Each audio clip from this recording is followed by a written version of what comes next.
You may find this hard to believe, but I'm not a huge fan of Bumblebee. Anyway, welcome back to the AB Scale Project. I'm Krager, and this is Alpha Bravo. And for this episode, we're going to look at the last two mini-bots, Bumblebee and Cliffjumper. Both of them starred in the first episode of the original series. Bumblebee was even the second Transformer on screen. Both went on to be in several forms of media. Bumblebee becoming the flagship character of the Transformers and the only Transformer to have his own movie. Bumblebee was one of the pivotal characters in the IDW comics, causing even Megatron to change his ways.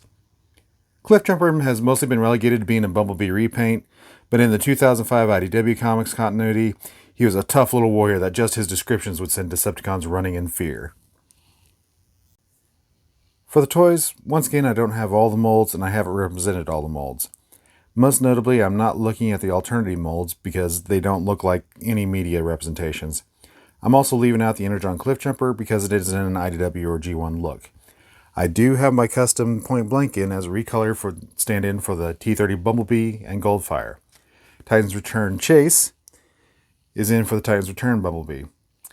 Flame Toys Fury Bugbite is in for the original Bumblebee version. The NPM is still in the box because all my NPMs are still in the box. I don't have a shelf for them and I'm not sure I want to open them. He's going to be removed for looks and scale anyway. While we're removing the NPM, we'll go ahead and take out the rest of the movie bees. But I'm going to go ahead and leave the movie Cliffjumper because he has a vaguely G1 head sculpt. Also removed for IDW G1 appearance are Prime, Rid 2015, and the animated. By the scale chart, they're Scouts. For Cliffjumper, that stays consistent in the comics, but Bumblebee goes between Scout and Deluxe depending on the body. This does allow us to remove the large Authentics, the Cyber Series, the Flame Toys, and the War for Cybertron.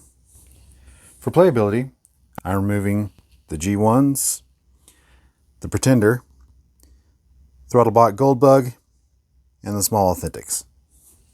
Since he never appeared as a subcompact in the G1 or IDW, I'm going to remove all the subcompact molds. So the Universe Legends, the Titan's Return, the Classics, and the Buzzworthy Bumblebee are out. We've narrowed the field quite a bit. Now the question of which look you're going for becomes important. For now, let's focus on G1. So let's collect all the bugs.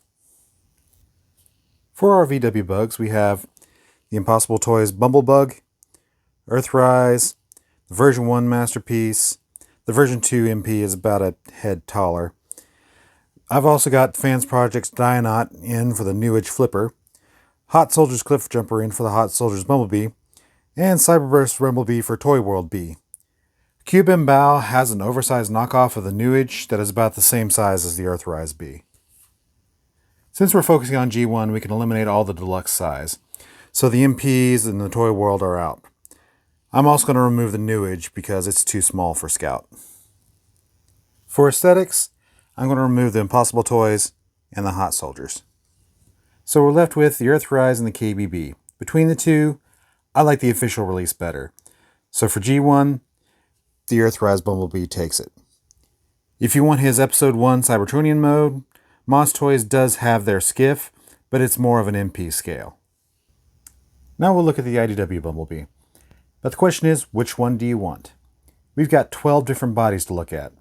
1, 2, 5, 6, and 12 are not going to happen without a custom.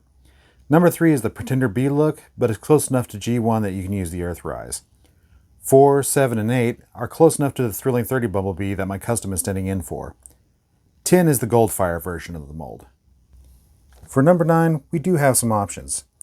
There's the Thrilling 30 Legends, the oversized knockoff of the T30, that's the size of the Cyberverse Bumblebee here, and the Generations Fall of Cybertron.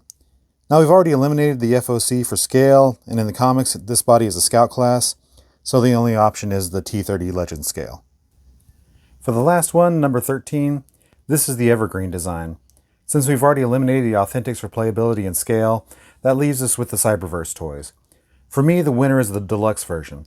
This version isn't hampered by gimmicks and is actually a really good toy. So for Bumblebee, for G1, get the Earthrise.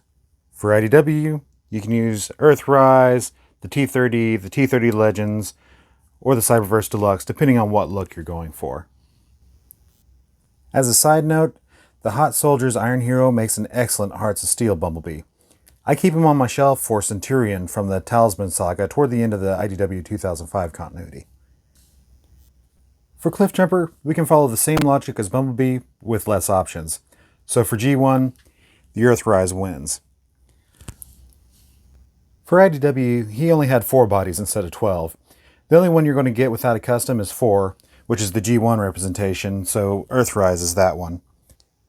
For number 3, it's obviously a stylized recolor of the T30 Bumblebee mold that was never made.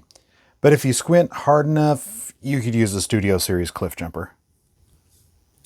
Number 2 would need a custom. You might be able to use the Classics mold here, just ignore the shoulders. For number 1, the Spotlight Cliffjumper, I made a custom. I used a Classics mold junker that I got in an eBay lot, and I attached an animated Optimus Prime's chest. I printed out a couple of guns for him, and I think it works pretty well. It does transform into kind of a car and sort of a hovercraft.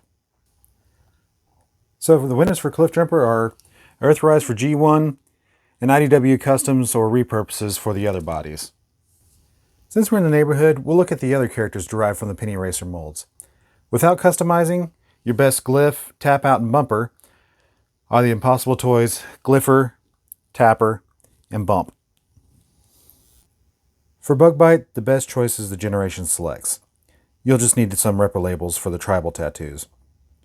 I wish they'd used the full Bumblebee body for it instead of just the head, but I can see why they used the Cliffjumper body. It was to match the Botcom body. For my shelves, I'm using the Flame Toys Fury model. I didn't want to buy a more expensive version of the Cliffjumper mold, and I didn't want to buy the Bumblebee version of the Fury model. So when they had the Bugbite version, I decided that that would be my representation for him. I know I wound up spending more money, but at least it was a toy I didn't already have a version of. That wraps it up for today.